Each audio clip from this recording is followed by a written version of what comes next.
దయాకర్ రావు గారు ఒకటి గుర్తుపెట్టుకోవాలి. మీరు మాట్లాడిన భాష నేను మాట్లాడను, కానీ వందల కోట్ల రూపాయలు ఖర్చు పెట్టి పాలకుర్తి నియోజకవర్గంలో పనులు చేస్తే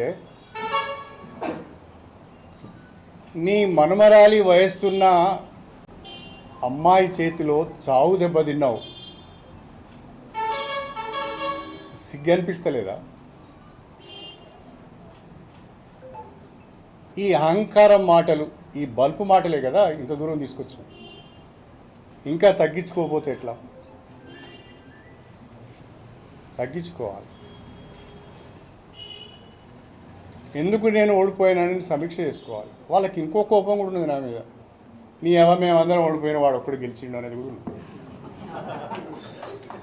వాడు కూడా ఓడిపోతే బాగుండని ఉన్నది. ఇక పల్లా రాజేశ్వరరెడ్డి నిప్పు దొక్కిన కోతి కంటే అధ్వానంగా ఎగురుతాడు.